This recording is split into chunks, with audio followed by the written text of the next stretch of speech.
Countless salutations be upon the chosen one, the soul of mercy.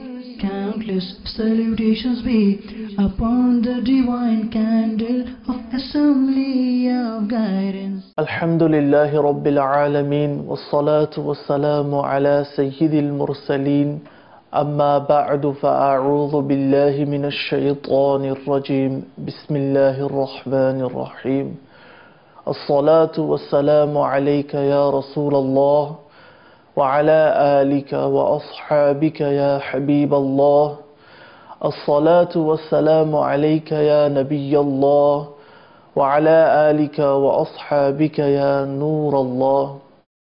Dear brothers in Islam and viewers of Madani channel, welcome to another session of our silsila Siratul Mustafa sallallahu alayhi wa alihi wa sallam, the life of the chosen one.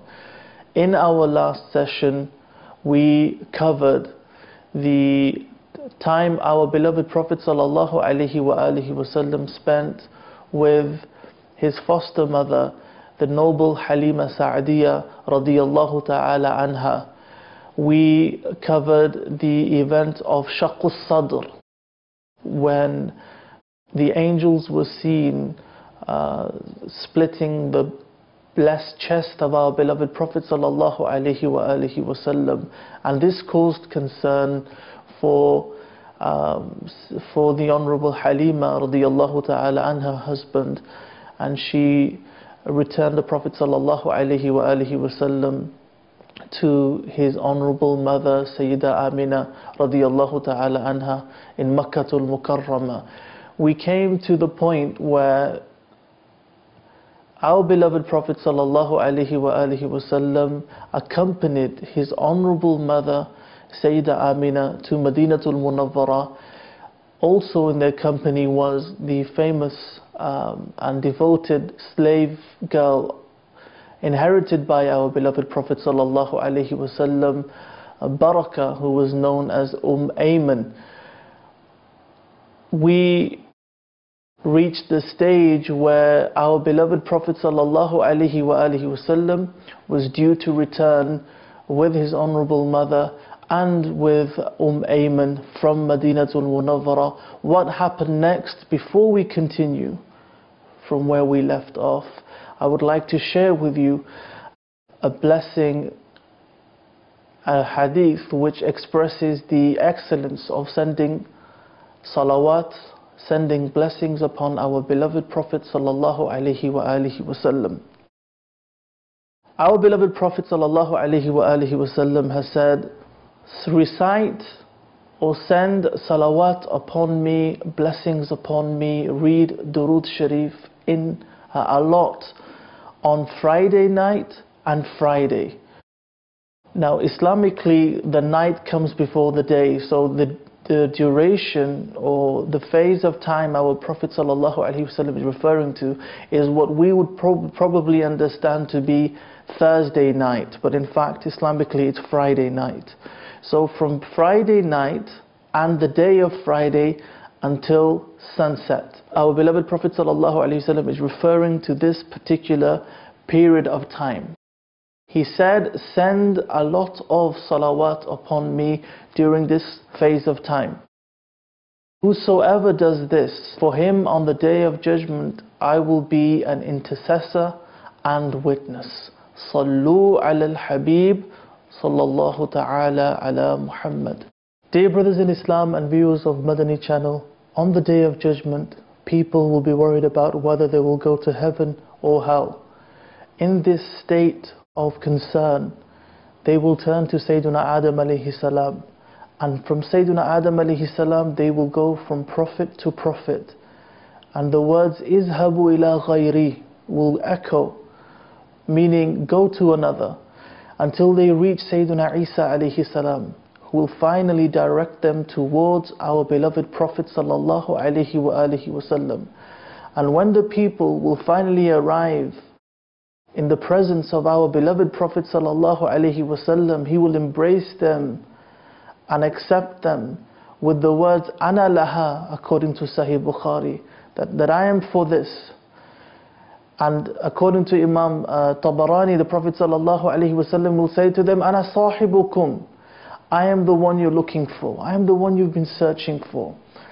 And then our beloved Prophet ﷺ, as documented by Sahih traditions, will perform sajda in the court of Allah subhanahu wa ta'ala. And it will be said to him, Ya Muhammad, irfa ra'saka. O Muhammad, raise your head. Wa qul tusma'. And say, you will be heard. وَسَلْ تُعْطَعْ.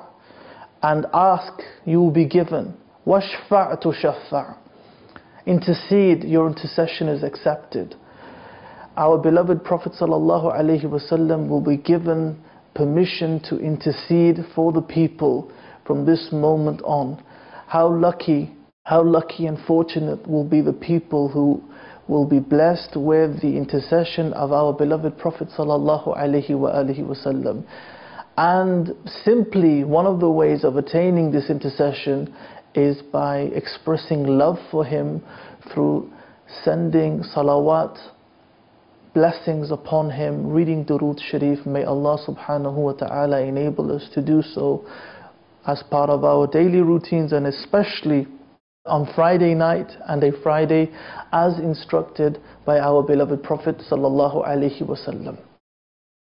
Continuing from where we left off in our silsila, our beloved Prophet sallallahu alaihi wasallam traveled to Madinatul Munawwara with his honorable mother and with Ayman.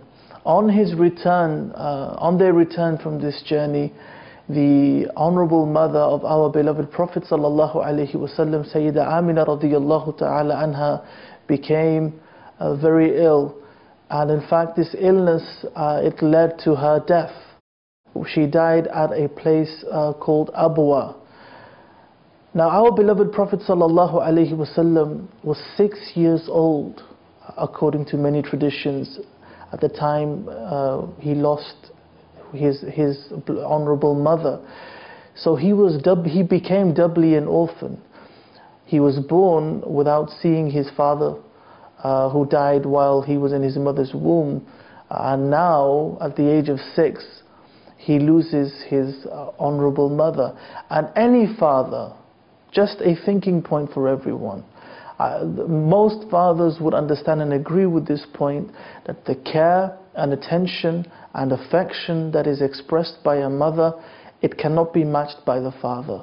So to lose the very caring figure in the form of Sayyida Amina radiyallahu ta'ala anha, how it would have affected the heart of our beloved Prophet sallallahu alaihi wasallam, we can simply talk about it. Many of us would not be able to understand the true emotions. And this also was a moment for Ayman to show her affection towards our beloved Prophet sallallahu alaihi wasallam, and so she did. She tried to console him, and she supported him and accompanied him and handed him over to his grandfather Abdul Muttalib. And indeed Abdul Muttalib, in his grandson, his doubly orphan grandson, he saw, and no doubt he was reminded of his very own son, the Honorable Abdullah, who had passed away at such a young age. And immediately he developed a closeness with our beloved Prophet sallallahu alaihi wasallam. And the seerah sources, it's written within them how he would keep, Abdul Muttalib would keep our beloved Prophet sallallahu alaihi wasallam with him. But this relationship and this bond with his grandfather was not due to last very long as well. At the age of 8, our beloved Prophet sallallahu alaihi wasallam lost his grandfather too, and now he was put into the care of his uncle Abu Talib, who was the full brother of Abdullah, the late Abdullah. Abu Talib had witnessed the love his father Abdul Muttalib had shown towards his grandson, meaning our beloved Prophet sallallahu alaihi wasallam. And Abu Talib did not find it hard to develop a bond of love and affection for his nephew, our Prophet sallallahu alaihi wasallam, he would keep, the Prophet sallallahu alaihi wasallam would stay in his company. In fact, if he would go to meetings with the other chiefs of other tribes, our Prophet sallallahu alaihi wasallam as a young boy would accompany his uncle Abu Talib. Abu Talib described the childhood of our beloved Prophet sallallahu alaihi wasallam, and he mentioned that he did not have any habits of immorality, that our beloved Prophet sallallahu alaihi wasallam, even in his childhood, never spoke a lie, never spoke in an indecent way. In fact, he would not associate with, and he would not be seen in the company of any indecent people, or even children who performed any acts of immorality. Sometimes children being children can be mischievous, but our beloved Prophet sallallahu alaihi wasallam refrained from such company of children, and he recognized this as a trait in the Prophet sallallahu alaihi wasallam from childhood. And this is just a reminder, our beloved Prophet sallallahu alaihi wasallam being an example for us, an example to be followed. And let us just reflect on the state of our children today. I would just like to give one example which I think everyone, many people can relate to. And we are talking about how, without comparison, because we cannot really compare, but our Prophet ﷺ is teaching us through his character how even as children, our children should behave. They tell the truth, they do not speak in an indecent way, they are not in the company of indecent people. And now let us reflect upon the state of affairs today. There is a knock on the door, and a child opens the door. The one who knocked on the door asks, is your dad in? The child half closes the door, not fully. Being a child, he walks a few steps towards the living room maybe, and yells and shouts out to his dad, "Dad, there's someone at the door for you." And the dad is reclining on his couch, almost hypnotized by something he's watching on television, which has nothing to do with Islam most likely. And in this state of complete carelessness and ignorance, he answers his son and says, "Go tell him, or go and say that my dad isn't at home." Little does he realize that what he said was said so loudly that the person outside actually heard what the father had to say. And then just to top that up, when the child comes back out again, the child, being a child, says to the would-be guest, "My dad told me to tell you that he is not at home." And then the would-be guest grins sarcastically and walks away. This is a typical example of the state of affairs that we are seeing, witnessing, hearing about today. Through behavior, fathers, parents are teaching their children to lie and are not thinking anything of it. They think it's a completely normal thing to do. So we must understand and remind ourselves that if we want our children to become honest people, grow up to become honest people, we have to develop these traits from a very young age, and not be careless with our behavior and our conduct, affecting them and affecting their development and affecting their judgment. Coming back to our beloved Prophet sallallahu alaihi wasallam, his closeness with his uncle Abu Talib. Once the region of Arabia, especially Makkatul Mukarramah, was facing a drought. People were starving, there was hunger, animals were affected.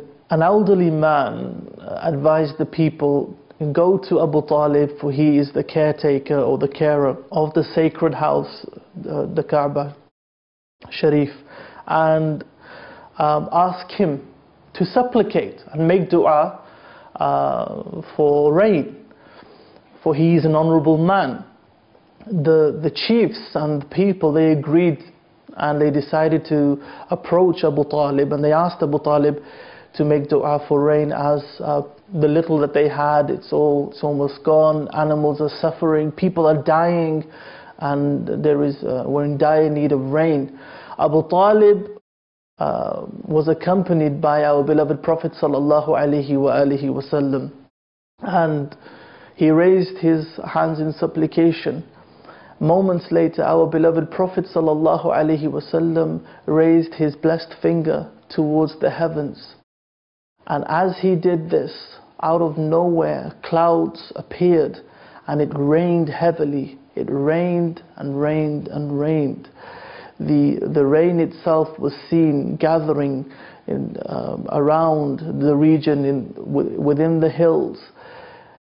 This was due to the gesture of our beloved Prophet sallallahu alaihi wasallam, and this account is an example of irhas, a miraculous action which he was responsible for sallallahu alaihi wasallam before he proclaimed his prophethood. Abu Talib described some qualities of our beloved Prophet sallallahu alaihi wasallam in a qasida that he wrote about him, because Abu Talib was a very gifted poet, and in one such couplet he says, he talks about the Prophet sallallahu alaihi wasallam, saying, describing him as Abiyadu yustasqa al-ghamamu biwajhihi, that he is the one who is fair in complexion. Rain is sought from a cloud by means of his face.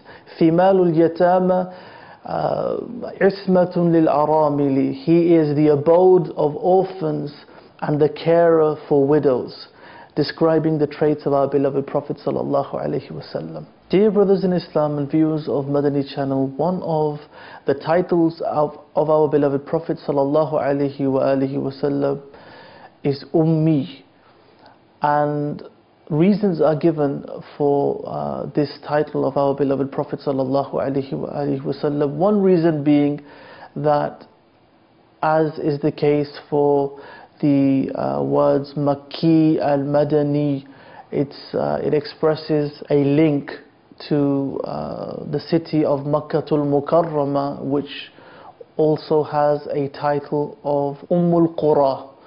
So from Ummul Qura linked to Makkatul Mukarramah, and in that respect he is Ummi.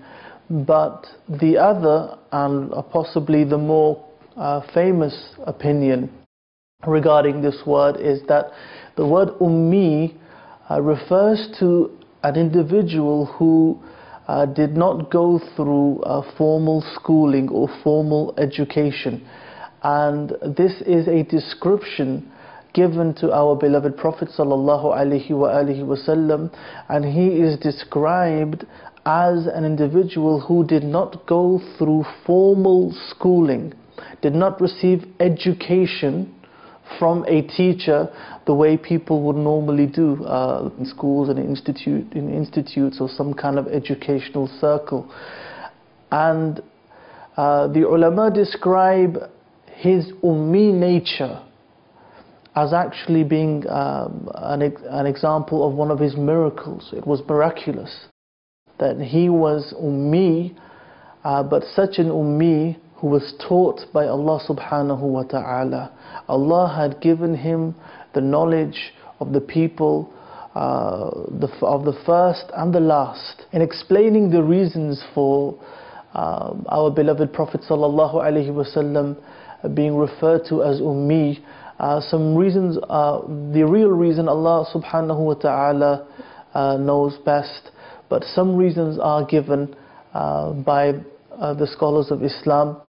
One reason that is given is that they say that Allah subhanahu wa ta'ala did not want our beloved Prophet sallallahu alaihi wasallam to have a teacher within creation who could say, referring to the Prophet sallallahu alaihi wasallam, that the Prophet of Allah is my student. Another reason which is given is that our Prophet sallallahu alaihi wasallam, if he had a teacher, as we understand in this world, a thought would come into the minds of the people that this person who is the teacher of the Prophet, so to speak, maybe he has more knowledge than the Prophet. Maybe being the teacher of the Prophet, his level of knowledge and level of understanding is more than the Prophet.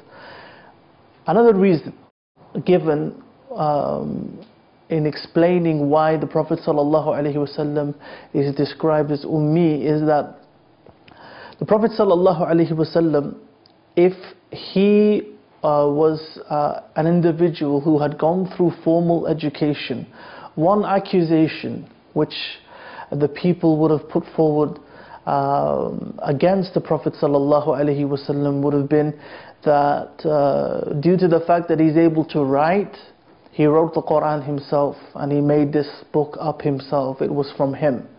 So the fact that he did not go through formal education or education of this nature meant that people could not make this accusation against the Prophet ﷺ.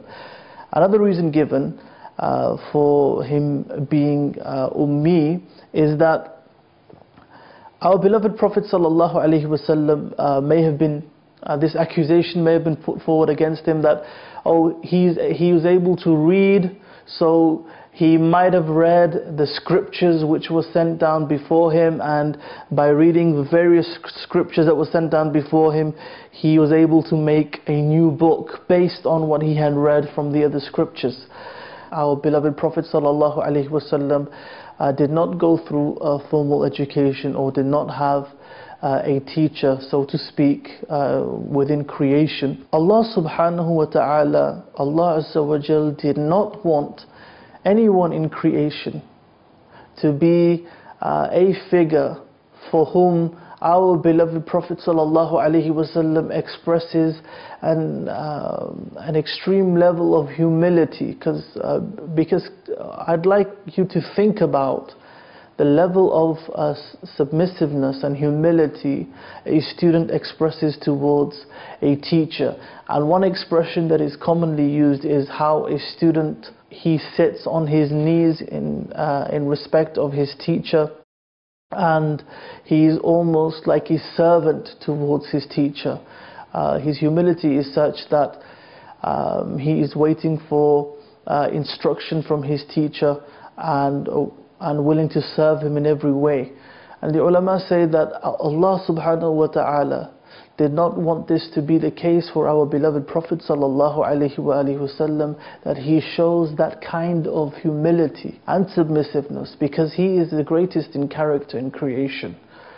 And if it came to showing submissiveness or humility, there would no one can match him in this.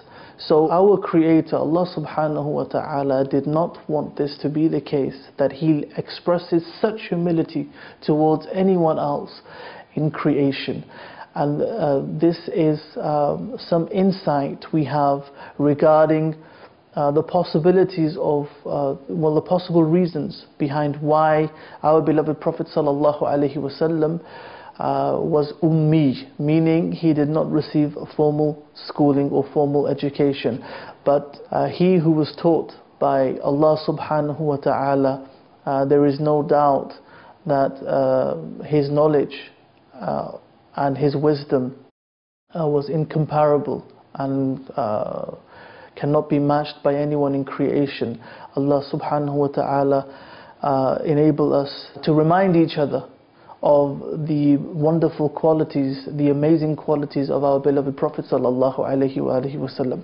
Coming back to the life of the Prophet sallallahu alaihi wasallam in terms of the kind of timeline that we were following. A famous account which is mentioned about one of his famous journeys, his first journey towards Syria as a 12-year-old, when he accompanied his uncle Abu Talib, and they reached Busra, and there was a monk, Christian monk by the name of Bahira, who would keep an eye on the caravans that came from Makkah al-Mukarramah, zadahu Allahu sharafan wa ta'zima, And this monk was amazed by this particular of the Prophet ﷺ, meaning the one that came from Mecca. He was observing and he was watching from his quarters, from his cell, and he noticed something which struck him about the actual group that arrived. So he invited, according to some of the seerah traditions, he invited the caravan that came from Makkah al-Mukarramah, and he specified and said that everyone is to come to on my invitation, no one is to be left behind. It just happened to be the case that our beloved Prophet ﷺ, being a 12-year-old, was left to look after the animals, just to keep an eye on the possessions of the luggage of the caravan. When Bahira, he saw the people of Mecca arriving after his invitation, he looked at each one of them, but he did not find what he was looking for in them. And then he asked, he said, has everyone attended my invitation? And after some asking and exchange of comments, it became clear that that not everyone had attended, for the Prophet ﷺ was left behind. So Bahira made this point. He said that I did specify for everyone to be present. So some of the companions of that caravan, of that group, felt a little embarrassed for leaving the Prophet ﷺ behind. So they went and they brought him in. As he observed the Prophet ﷺ and looked at him closely, and being a man of knowledge and a man who was well versed in the scriptures, he had in his possession many of the scriptures which he had inherited, possibly monk after monk, generation after generation, and he was waiting for the final prophet to arrive. So he observed the Prophet ﷺ, looked at him very carefully, and then spoke to him and asked him some questions regarding his dreams, regarding his everyday activities. And then he was politely requested for the Prophet ﷺ to show him his back, and when he complied, he actually witnessed the seal of prophethood between his shoulder blades. He turned to Abu Talib and he said to Abu Talib, "What is your relationship with this boy?" And Abu Talib said, "He is my son."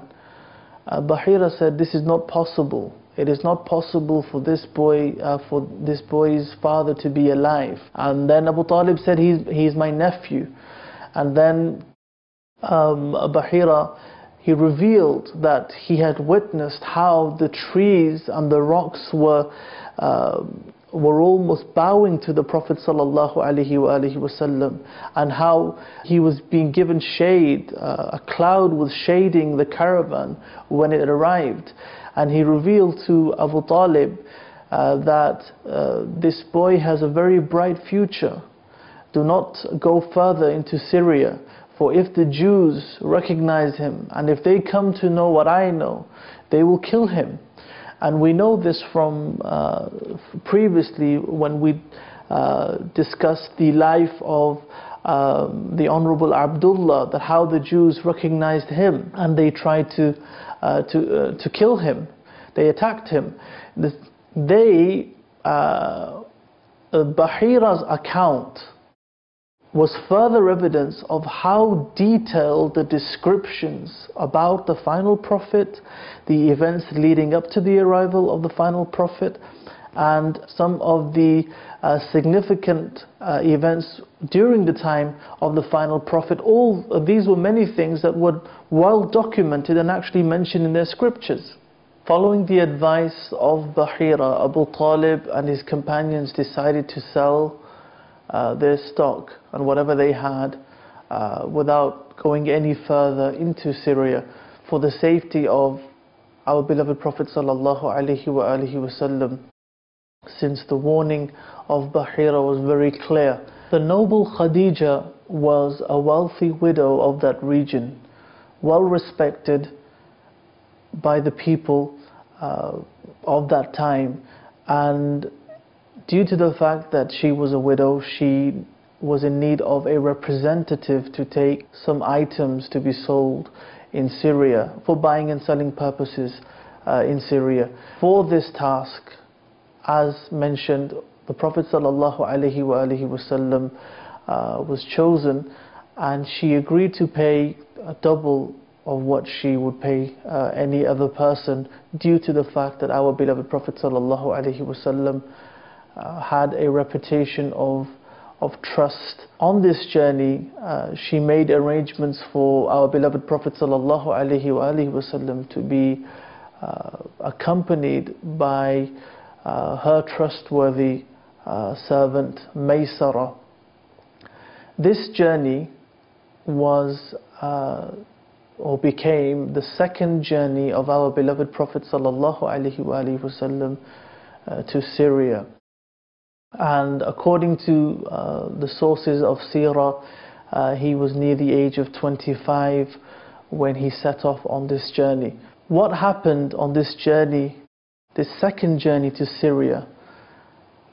Did our beloved Prophet ﷺ meet Bahira again? Did the Jews find out about our beloved Prophet ﷺ? Was he given safe return to Makkatul Mukarramah? Find out in our next episode of Siratul Mustafa sallallahu alaihi wasallam, the life of the chosen one. Allah karam aisa kare tuj pe jahan mein, ए दावत इस्लामी तेरी धूम मची हो, आमीन बिजाहिन नबील अमीन sallallahu alaihi wa alihi wasallam. Countless salutations be upon the chosen one, the soul of mercy. Countless salutations be upon the divine candle of assembly of guidance.